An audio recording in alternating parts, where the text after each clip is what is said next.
ये जो आत्महत्या का कदम जो उठा रहे हैं बच्चे, इनको रोकने के लिए क्या उपाय कर सकते हैं, इसके संबंध में आज हम हमारे साथ में मौजूद हैं साइंस कॉलेज के पूर्व प्रोफेसर चंद जी जैन साहब, और वो जो है सेना में भी रह चुके हैं।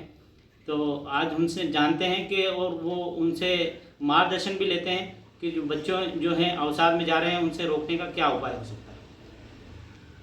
आधारभूत रूप से बच्चे अवसाद में क्यों जा रहे हैं, उसके कुछ कारण हैं। पहली चीज़ तो ये है कि उन बच्चों में हम लोगों ने इतनी कामनाओं का विकास कर दिया है कि उनको लगने लगता है कि हम हर हालत में कलेक्टर बनने के लायक हैं, या हम डॉक्टर बनने के लायक हैं, या हम इंजीनियर बनने के लायक हैं। ऐसी भावना उन बच्चों के मन में भर दी जाती है, माता पिता के द्वारा, मित्रों के द्वारा, नातेदार रिश्तेदारों के द्वारा, या कोचिंग क्लास के द्वारा, या प्रोफेसर्स के द्वारा जो ट्यूशन इत्यादि करते हैं कि नहीं तुम ऐसा करोगे तो ऐसा हो जाएगा, तुम डॉक्टर तो बन ही जाओगे, ये तो हो ही जाएगा, वो तो हो ही जाएगा। यानी हम हमारी अपनी संतुष्टि के लिए हमारे बच्चों को खिलौना बना लेते हैं। और जब हम ये बताते हैं कि देखो फलाने चंद जी का, फलाने सिंह जी का, फलाने कुमार का बच्चा नीट में सिलेक्ट हो गया और तुम सिलेक्ट नहीं हो पाए, ज़रूर कहीं ना कहीं तुम्हारी कमी है, तुम मेहनत क्यों नहीं करते हो। तो ये जो बातें हैं, ये इन बातों को कहने के बजाय हमारे असफल हो रहे बच्चों के लिए हमें उत्साहवर्धक बातें करनी चाहिए, उनको सांत्वना देनी चाहिए कि कोई चिंता का विषय नहीं है। तुम डॉक्टर नहीं बने तो कोई बात नहीं, प्रोफेसर बनोगे, प्रोफेसर नहीं बन पाए तो कोई बात नहीं, फौज में जाओगे, सोल्जर बनोगे, देश की सेवा करोगे। 1001 प्रोफेशन है जहाँ तुम अपना जीवन करियर बना सकते हो। बच्चे चिंता करने की कोई ज़रूरत नहीं है, और अगर कुछ भी नहीं कर पाए तो तुम अपना स्वयं का व्यवसाय भी प्रारंभ कर सकते हो। यानी हमको हारना नहीं है। अगर एक जगह हार मिलती है तो हमको दूसरे मोर्चे पर डटकर फिर से तैयार होकर मुकाबला करना है।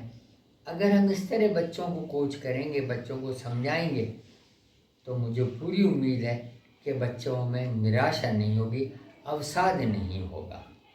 अभी ऐसा देखा गया है जी कि जो बच्चे हैं कुछ के 65% आए हैं, किसी के 70% आए हैं, और उनका कहना है कि जो हमसे जो कम परसेंट वाले बच्चे हैं उनका जो कॉलेज में एडमिशन हो गया। शिक्षा नीति में ये इस तरह का क्या बदलाव आना चाहिए जिसके कारण से ये समस्या का हल हो। देखिए, एक बच्चे का परसेंटेज अधिक है और दूसरे का कम है, और कम परसेंटेज वाले का प्रवेश मिल गया है, यानी कुछ तो बात होगी।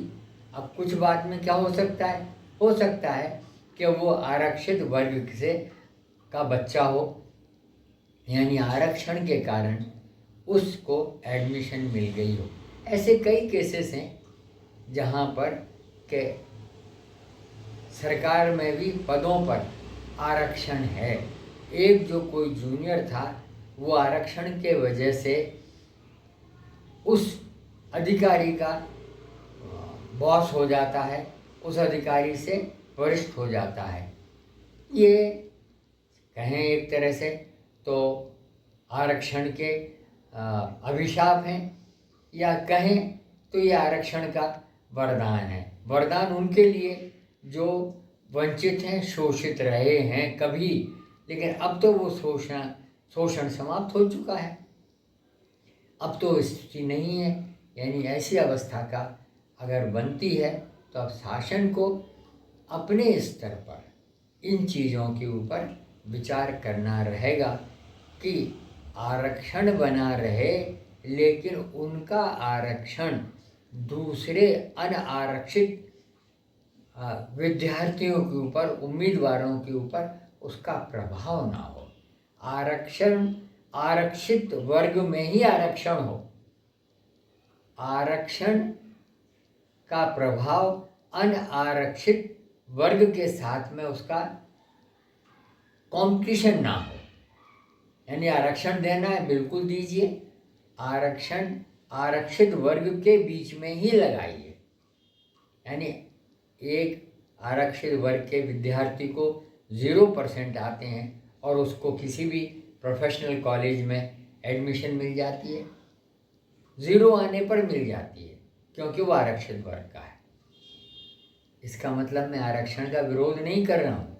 आरक्षण तो होना चाहिए, लेकिन आरक्षण कैसे होना, कहाँ होना, किन किन के बीच में होना, इन चीज़ों पर मेरा ऐसा सोच है कि शासन को एक बार पुनः इसके ऊपर विचार विमर्श करना चाहिए।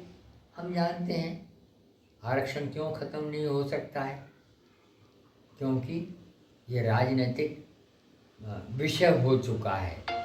सामाजिक विषय के साथ में राजनीतिक विषय भी हो चुका है। तो इस अवस्था में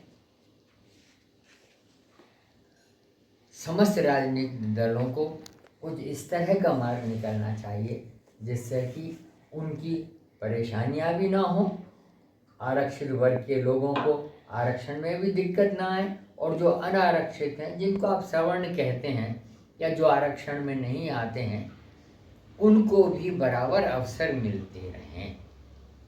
दोनों चैनल को अलग किया जा सकता है। अगर अलग करते हैं तो बहुत अच्छी बात है, नहीं करते हैं तो फिर अवसादों को, इन बच्चों की आत्महत्या को, इनकी निराशा को रोकने का सिर्फ एक ही रास्ता रह जाएगा कि माता पिता उनका हौसला बांधते रहें, बनाते रहें। लेकिन कब तक, ये प्रश्नवाचक चिन्ह तो हरारत में रहेगा ही रहेगा। ये थे शील सर हमारे साथ में, जिन्होंने बताया कि बच्चों को भी आज की इस युग में जो आरक्षण जो है उसके साथ में अपने आप को किस तरह से एडजस्ट करना है और अपने आप को किस तरह से आगे ले जाना है, और इस पर चिंतन करना पड़ेगा। शिक्षकों को भी चिंतन करना पड़ेगा, और बच्चों को भी, बच्चों के जो पालक हैं उनको भी बच्चों की हौसला अफजाई करने की आवश्यकता है। मनोज उपाध्याय।